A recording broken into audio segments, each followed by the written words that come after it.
IMF का वफ्द पाकिस्तान आ गया और आज मुज़ाकरात भी शुरू हो चुके हैं और इतलात यही हैं कि हुकूमत को आईएमएफ से किस्त लेने के लिए मजीद सख्त फैसले करने होंगे, क्योंकि आज की मुलाकात के बाद जारी होने वाले वजारत खजाना की प्रेस रिलीज के मुताबिक वजीर खजाना इसहाक डार ने आज आईएमएफ के मिशन को मुआशी रिफॉर्म्स के लिए किए जाने वाले इकदाम का बताया, जिसमें फिस्कल खसारा कम करने, एक्सचेंज रेट का इस्तेहकाम और तवानाई के सेक्टर में रिफॉर्म्स शामिल हैं ताकि मईशत में बेहतरी आए। जबकि आईएमएफ के मिशन चीफ नेथन पोर्टर ने इस एतमाद का इजहार किया कि हुकूमत नवे रिव्यू को मुकम्मल करने के लिए आईएमएफ की शराइत पूरी करेगी और साथ ही इस उम्मीद का इजहार किया कि हुकूमत पाकिस्तान मुख्तलिफ सेक्टर्स में रिफॉर्म्स का सिलसिला जारी रखते हुए आईएमएफ का प्रोग्राम पूरा करेगी। अभी मुज़ाकरात का पहला दिन था, 9 फरवरी तक मुज़ाकरात होने हैं और पाकिस्तान के पास आईएमएफ प्रोग्राम की बहाली के अलावा कोई चारा नहीं है, क्योंकि इस हफ्ते ज़र मुबादला के ज़खायर 3.2 अरब डॉलर रह जाएंगे, जो मुश्किल से 2.5 हफ्तों की दरामदात के लिए काफ़ी हैं। सऊदी अरब और मुत्तहिदा अरब अमारात ने मज़ीद डिपॉजिट से पहले आईएमएफ प्रोग्राम की शर्त रख दी है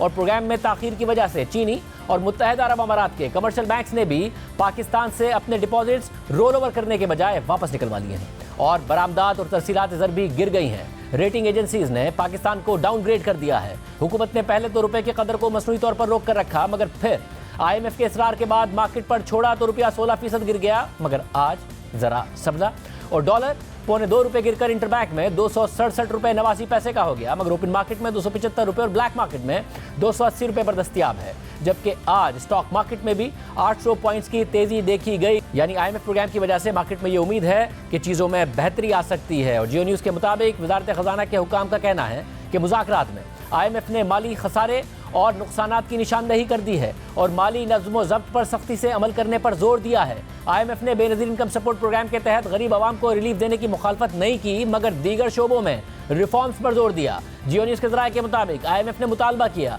कि गर्दिशी कर्जों में खातिर ख्वाह कमी लाई जाए, 7,470 अरब रुपए का एफबीआर का टैक्स कलेक्शन का टारगेट पूरा किया जाए, पेट्रोलियम लेवी की मद में 855 अरब रुपए की वसूली का टारगेट पूरा किया जाए, प्राइवेटाइजेशन के प्रोग्राम पर अमल किया जाए और रियासती कंपनियों की कारकर्दगी बेहतर करके उनके नुकसानात को कम किया जाए और 4.9% के बजट खसारे और प्राइमरी खसारे के टारगेट को पूरा किया जाए। जबकि ज़राए के मुताबिक हुकूमत की तरफ से आईएमएफ को यकीन दहानी कराई गई है कि पाकिस्तान तमाम मुतालबात पूरे करेगा, मगर इसके लिए मजीद वक्त दिया जाए। अब ये वो काम है जो आईएमएफ प्रोग्राम की बहाली के लिए हुकूमत को करना है, क्योंकि हुकूमत ने आईएमएफ से इस माली साल के लिए बिजली का सर्कुलर रेट कम करने का वादा किया, मगर जुलाई से नवंबर तक उल्टा 257 अरब रुपए का मजीद इजाफा हो गया। इसलिए अब आईएमएफ का इसरार है कि हुकूमत बिजली की कीमतों में 7.5 रुपए का इजाफा करे और बिजली के शोबे में सर्कुलर रेट को 2,500 अरब रुपए से नीचे लाए। इसके अलावा हुकूमत ने रवा माली साल में 4.9% का फिस्कल खसारे का टारगेट रखा, जो गुज़िश्ता बरस के 7.9% के खसारे के टारगेट से 2% कम है, मगर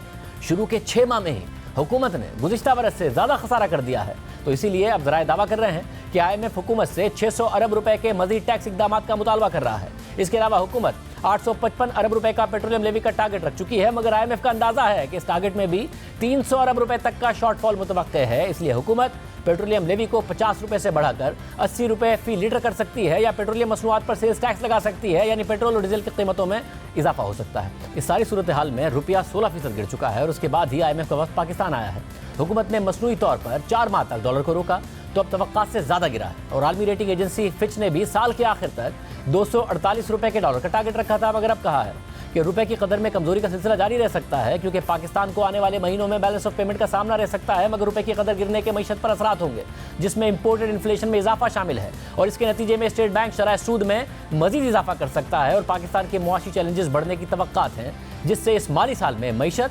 3% से सुकड़ सकती है। मगर रुपए की कदर गिरने से पाकिस्तान को आईएमएफ से किस्त मिलने में मदद मिलेगी, जिससे पाकिस्तान के बैलेंस ऑफ पेमेंट के मसाइल में कमी आएगी, क्योंकि करेंसी को मार्केट फोर्सेस पर छोड़ना आईएमएफ की एक शर्त है। इसी दौरान हम बता दें कि अब से कुछ देर पहले जो शुमार आए हैं ज़राए के मुताबिक 7 माह में एफबीआर ने जो टैक्स इकट्ठा किया है वो टारगेट से 214 अरब रुपए कम है। रवा माली साल के पहले 7 माह में हदफ से 214 अरब रुपए एफबीआर ने टैक्स कम इकट्ठा किया है, यानी ये दबाव भी अपनी जगह रहेगा, क्योंकि आईएमएफ का इसरार है कि 7,470 अरब रुपए का जो साल का टारगेट था उसे पूरा किया जाए।